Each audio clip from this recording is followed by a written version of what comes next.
There's something that has been weighing on me for a long time, and I already know that the moment I say it out loud, some of my colleagues are going to be uncomfortable.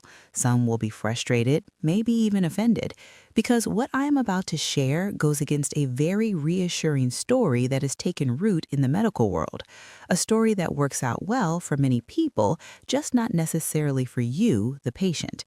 But after more than 2 decades in medicine, after watching closely what happens to people who follow every recommendation, every protocol, every screening reminder, every routine checkup without question, I can no longer keep quiet. I am Dr. Laura, and here is what almost nobody is willing to admit. Sometimes the most damaging thing you can do for your own health is to undergo too many medical tests, particularly once you are past 60 or 65. I can already anticipate your reaction. Shouldn't a doctor be encouraging me to get everything checked? Isn't that the whole point of prevention? Isn't that why we go to the doctor in the first place? To catch issues before they spiral into something serious? And yes, that is precisely the message we have all been fed. Catch it early, find the problem before it grows, stay vigilant, never let a sign go unnoticed. You hear it everywhere, in ads for private health screening centers, in the pamphlets from your insurance company, in the well-meaning advice of your family and friends. And honestly, it sounds right, it sounds smart, it sounds responsible. But what if I told you that this message consistently leaves out the most critical part of the story, what actually happens after something is found? Because here's what those ads for full body health scans never mention. The moment something is detected, anything at all, even something that would never affect you, even something that has quietly existed inside your body for 30 years with no intention of ever changing, a machine starts moving. And sometimes that machine dismantles your quality of life in ways that no one ever warned you about. So today I want to walk you through 4 medical tests that I have seen cause far more trouble than they resolve, especially in people over 60. These are not obscure or experimental tests. They are everyday tests done in thousands of clinics and hospitals around the world, tests your doctor may well suggest at your next appointment. And I am not sharing this to push you away from medical care. I am sharing it because you deserve to understand what you are actually agreeing to before you say yes, before you step on that treadmill, lie inside that scanner, or drink that colonoscopy preparation. You deserve a real informed choice, not a default one. But before we get into the 4 tests themselves, I need to explain something that has fundamentally reshaped how I approach medicine, something that is not given nearly enough attention in medical training, and that is almost never explained clearly to patients. It is called the cascade effect, and once you truly understand it, you will never look at a test order the same way again. Here's how it unfolds. You get a screening test. You feel perfectly fine. You sleep well, you go for walks, you take care of your home, your family, your life. You have no symptoms whatsoever. The result comes back and flags something, a small spot, a faint shadow, a number sitting just outside what the chart considers normal. That finding might be completely harmless. It might have been sitting there for 20 years and could easily sit there for 20 more without ever causing you a single problem. But the doctor is now looking at it and cannot simply move on. Because what if he says nothing and it turns out to be serious? What if you return a year later with a much bigger problem and ask why it was ignored when it was right there in the report? That fear, which the doctor shares too, is understandable, but it activates a process that can sweep you along with it. So you are referred to a specialist. The specialist is thorough and careful. He orders a more detailed, more targeted test. That test returns with a result that is still not entirely clear. So now we're talking about a biopsy, a procedure, possibly exploratory surgery. And each of these steps comes with real risks: infection, bleeding, complications from anesthesia, reactions to contrast dye, persistent anxiety. Weeks and months of your life consumed by hospitals and waiting rooms. And here is the part that is hardest to accept. 9 times out of 10, it ends with the conclusion that it was nothing, that it was never going to harm you, that it was a normal feature of your anatomy, a remnant from an infection your immune system defeated decades ago without you even knowing, a benign variation that meant nothing. but you went through months of fear, through invasive procedures, possibly through complications, and you are objectively in worse health than before you ever took that first test.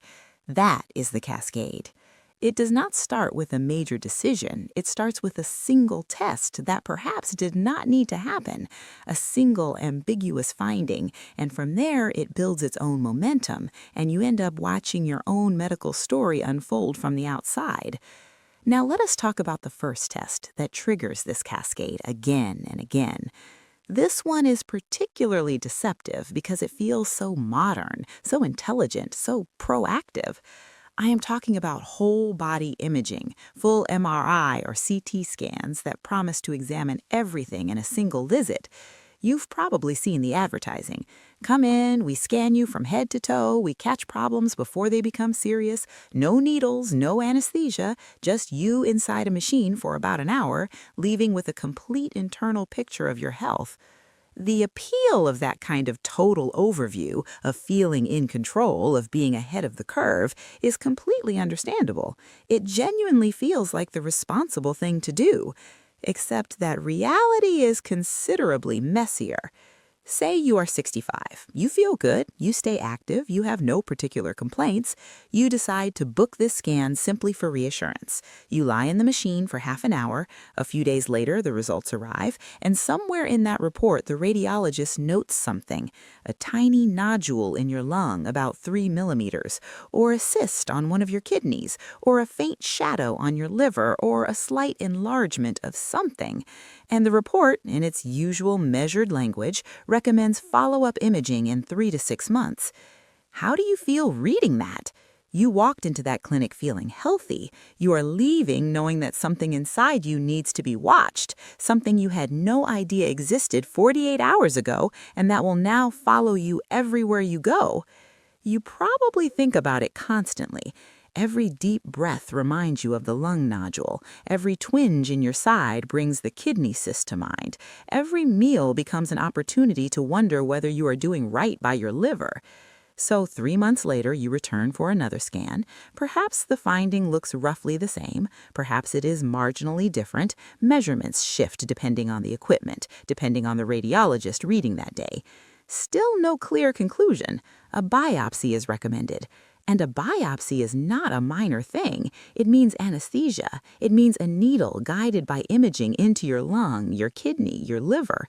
It means a real risk of infection, of bleeding, of pneumothorax if the lung is involved. And what the research makes unmistakably clear is this. When you scan healthy people over 60, you almost always find something unusual. Not occasionally. We are talking about 90 to 95% of people. Small spots, small cysts, faint shadows, tiny calcifications. The medical term is incidentaloma, findings that were not looked for, discovered by chance while looking for something else or while looking at everything. And the overwhelming majority of them will never cause any harm. They are simply the natural traces of a body that has been alive for 6 or 7 decades. They are like wrinkles on the inside, marks left by small battles your immune system won without you even being aware, anatomical details that carry no clinical meaning. But once they are found, they cannot simply be set aside, and that's where the cascade takes hold. The research on this is clear. Studies that followed people who underwent these whole-body scans over several years and compared them with people who did not found something striking. Those who were scanned did not live longer. They did not avoid more diseases. Their quality of life was not better. But they experienced significantly higher rates of persistent anxiety, depression, and unnecessary medical procedures.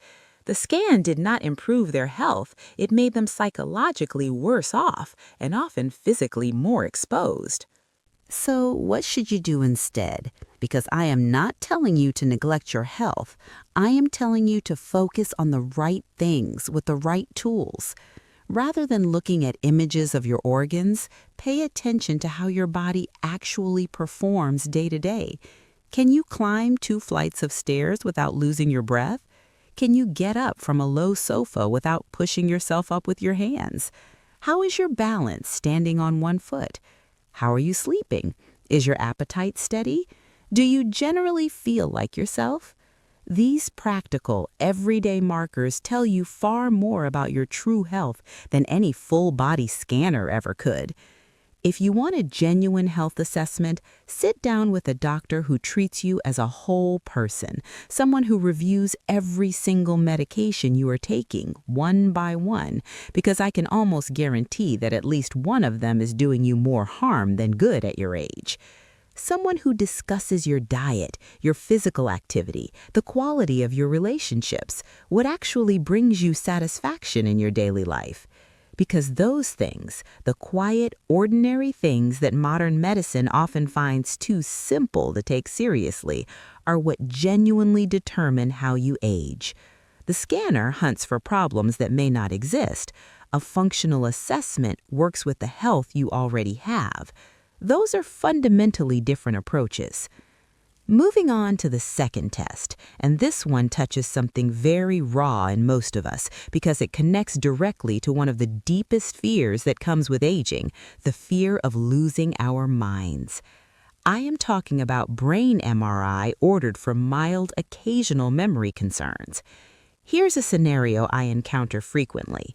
You're somewhere in your mid-60s. You've noticed that sometimes a name escapes you, an actor you like, a neighbor you have known for years, and it comes back to you 20 minutes later while you're doing something else.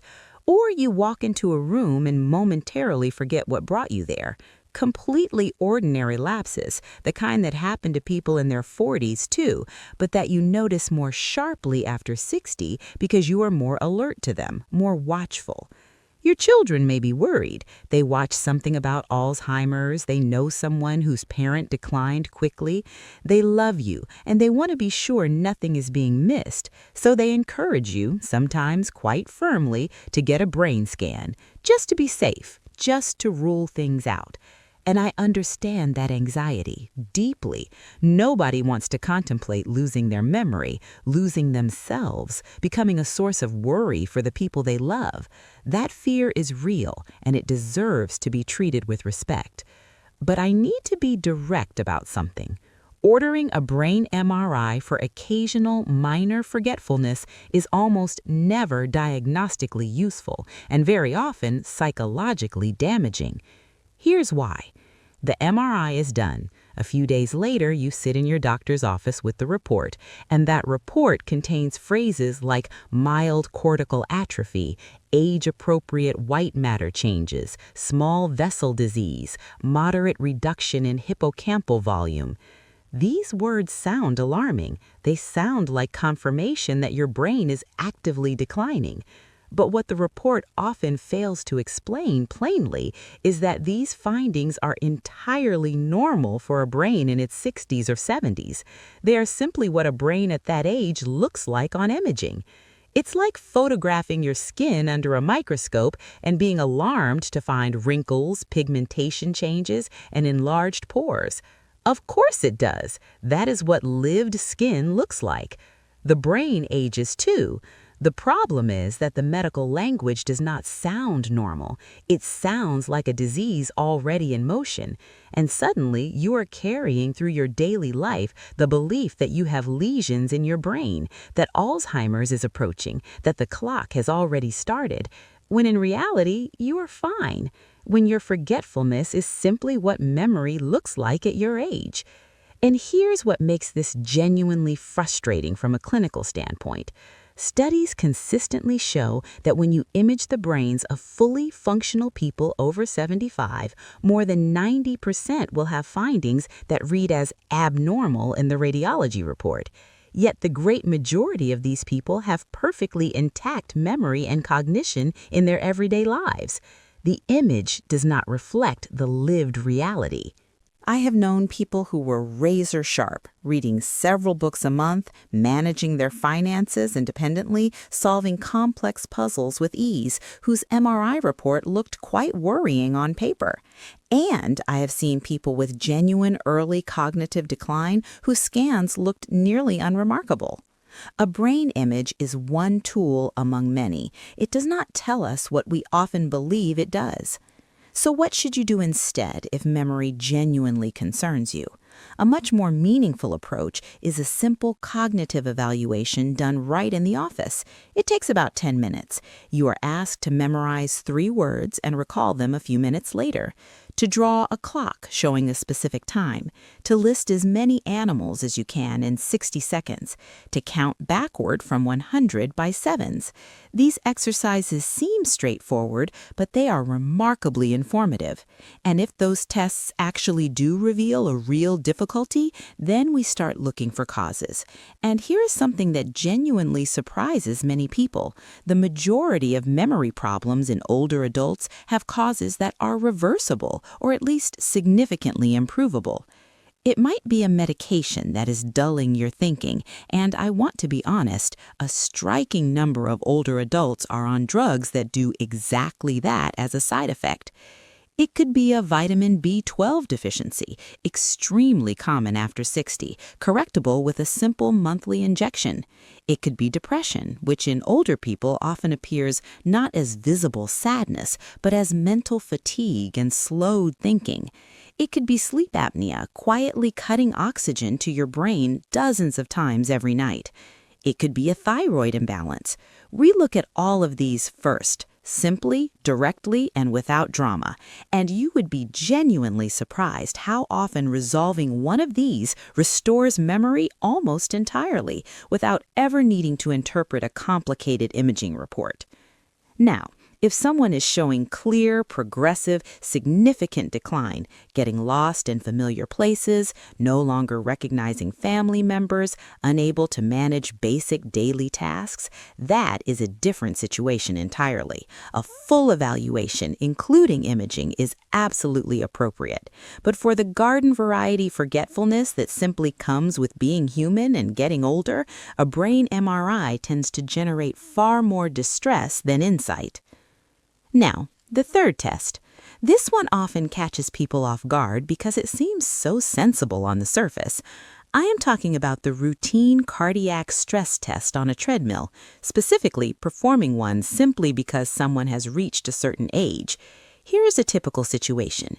You are perhaps 72 years old, and you are about to have an elective surgical procedure, nothing complicated, a hernia repair perhaps, a knee replacement, cataract surgery. The institution's protocol requires a cardiac evaluation for anyone over 70 before going under general anesthesia, and that evaluation includes a stress test. Even if you feel completely well, even if you walk every morning, even if you do your shopping, manage your stairs, and move through your day without chest discomfort or breathlessness. Now think about that for a moment. If you already walk 2 kilometers on a regular day without any trouble, what exactly is the treadmill going to reveal that your daily life has not already demonstrated?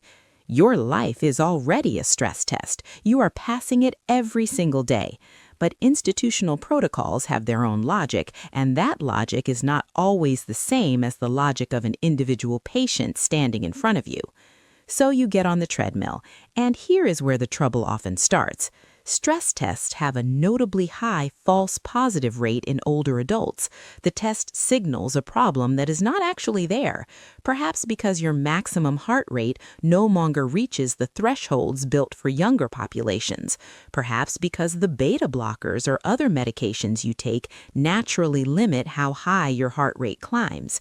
There are dozens of reasons that have nothing to do with a dangerous coronary blockage, but once the result comes back as abnormal or inconclusive, you are on the other treadmill, the metaphorical one. A cardiac catheterization is scheduled. A catheter is threaded through an artery in your wrist or groin all the way to the heart to inject contrast dye and image the coronary arteries directly.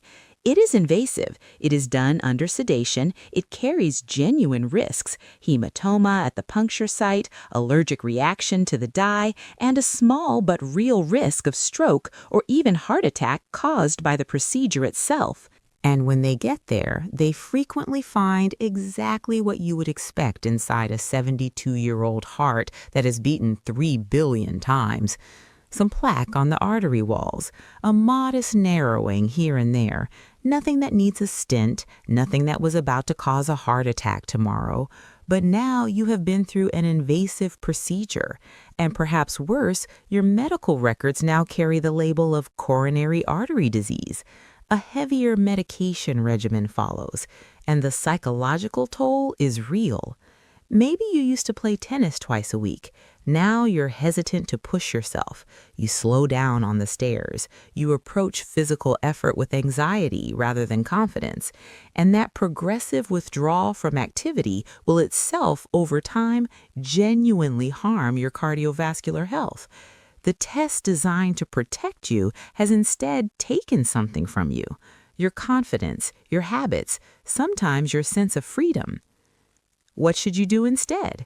Trust your body. It is the most honest stress test available, and it costs nothing. If you can climb stairs, walk briskly, work in your garden, carry groceries, all without chest pain, unusual breathlessness, pressure or tightness or dizziness, your heart is communicating clearly that it is coping. Those are the signals that should prompt you to act without delay. Chest discomfort during exertion or at rest, new and unexplained shortness of breath, lightheadedness with physical effort, sustained irregular heartbeat. If any of those appear, yes, absolutely seek evaluation immediately. That is the situation where a stress test provides genuine, actionable value. But if you want an objective picture of your long-term cardiovascular risk, there is a better and far underused tool: the coronary artery calcium score. A brief scan, 5 minutes or less, no treadmill, no needle, minimal radiation. It measures the accumulated calcium deposits, hardened cholesterol, in your coronary arteries. The result is a single number. A score of 0 indicates a very low heart attack risk over the coming years, even with other risk factors present.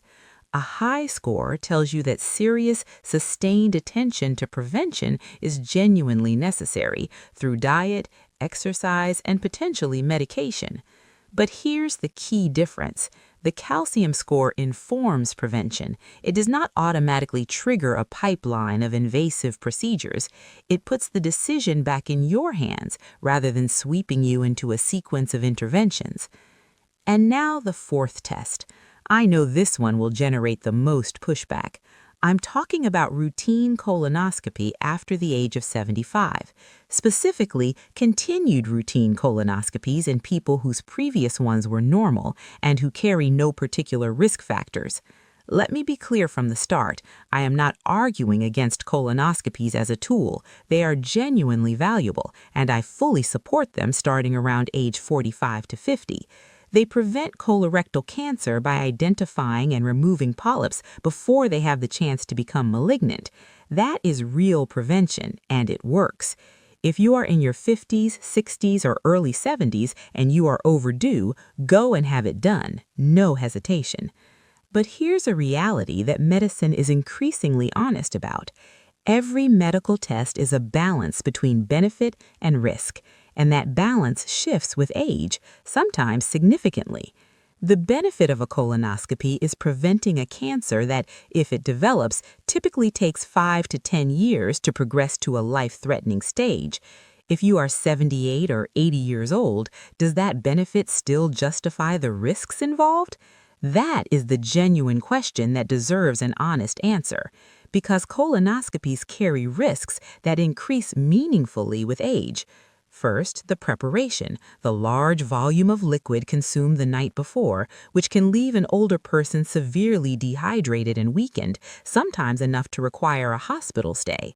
Then the sedation, which in older adults carries higher risks of confusion, disorientation, and respiratory complications. And then the most consequential risk of all, perforation, an accidental tear in the colon wall caused by the endoscope. As the body ages, the colon wall becomes thinner and less resilient.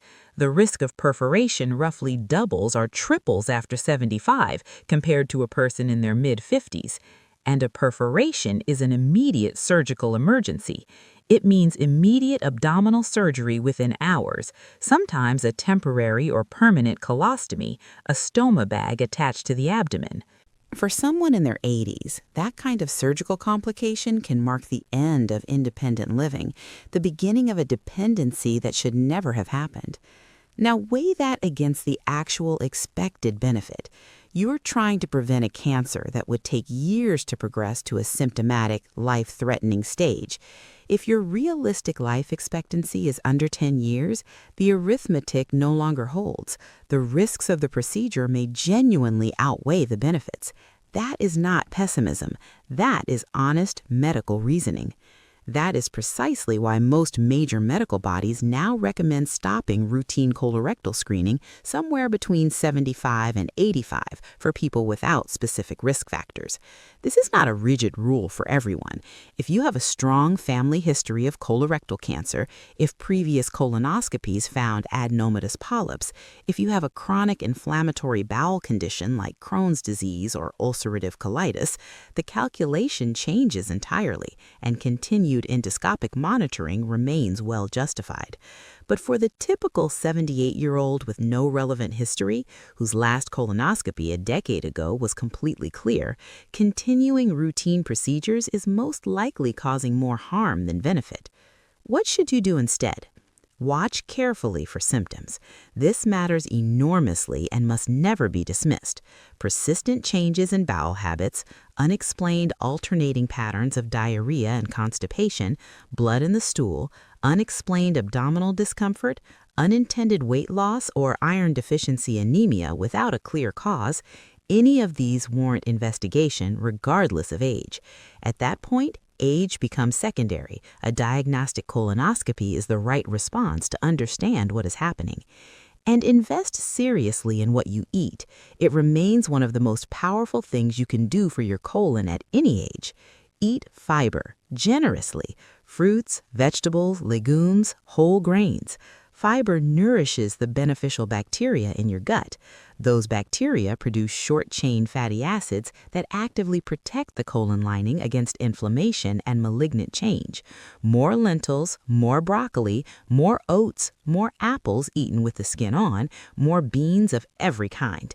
This is genuine, evidence-based prevention. It benefits your whole body, carries no risk, requires no preparation, and involves no waiting room. So there you have it, 4 tests that I have watched cause more harm than good, particularly past the age of 60. Whole body scans that turn harmless findings into spiraling medical odysseys, brain MRIs performed for completely normal forgetfulness, which plant lasting and unnecessary anxiety, routine treadmill stress tests that launch cascades of invasive procedures, and repeated colonoscopies after 75 that risk more than they protect. Do you see the thread running through all of these? It is always the cascade. One test leads to another, then a procedure, then a potential complication, then a medical label that attaches to you permanently.